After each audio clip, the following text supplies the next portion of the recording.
So, good morning, everybody. Last people take their seats. My name is Silke Christiansen.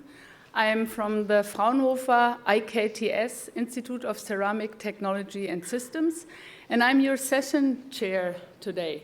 So I hope you had a good evening yesterday, enjoyed the city. The weather is beautiful, not granted in Germany in November, so therefore you're lucky.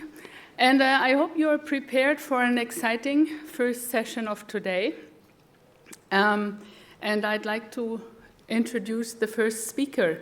It's Professor Poliks from Binghamton University. This is City of New York. And he's going to talk about wireless vital sign monitoring devices for ambulatory aeromedical care. Mr. Poliks, the floor is yours. Thank you very much. I'm delighted to be here. So as pointed out, we're going to talk about vital sign monitoring systems that were initially intended and funded primarily for the application of aeromedical care, meaning they had to be robust and rugged. First, because this is funded by the federal government with involvement of the Air Force Research Lab and colleagues there, I need to point out that whatever I say is not necessarily the opinion of the government. I also want to point out, before we get to the end of the talk too quickly, that there's many people involved in this, and I need to give them all credit for all the work they do. We work very closely together with our colleagues at GE, now 3 separate divisions in their research center, aerospace, power, and healthcare in particular. So most of today we'll be talking about the work done with the healthcare group.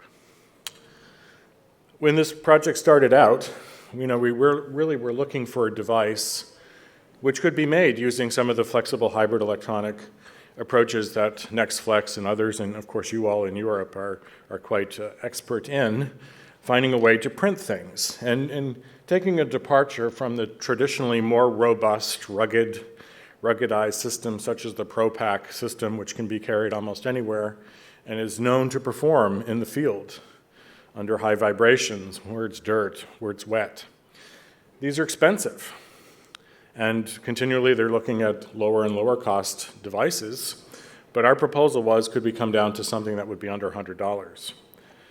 Not only making it robust for this application, making it disposable in particular, but also maybe opening it up for a much more broader use in the public in general. And one can only remember the pandemic we just went through, and sometimes the need, at least the thought, the perception that we'd have to monitor hundreds of sick people at the same time. Maybe this will eventually be a solution for that as well.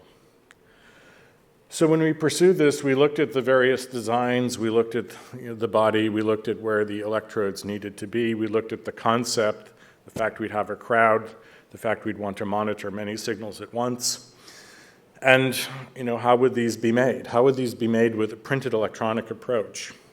Well, looking at plastic films, of course, thermoplastic polyurethane and associated stretchable inks certainly come to mind almost immediately, but developing the proper conductive leads, the types of shields. We're not going to use wires, we're going to use printed conductors, so they have to be shielded from noise. The ECG signal is particularly susceptible to noise invasion. It's a very low signal itself. The resistance of those layers and the robustness, and how we're going to laminate them encapsulated, all needed to be worked. So there's a lot of process research that went on in the background that's been published in a number of papers that we've already released. But really today what I'm telling you is where we've gotten to and where we think that this will go next. This is also part of a suite of devices we've been working on, and if time allows, we'll talk a little about the interstitial fluid patch in the second half, where we're actually sampling interstitial fluid from below the skin and associated sweat and hydration patch, which we will not talk about today. So really the vision is to apply this technology not only for aerospace medical conditions, but also for the public in general. And just think of the day when the insurance company will want you all to wear one to ensure you're taking your medicine, or that you're a driver in a critical area, that these kinds of things are likely to come in the future, but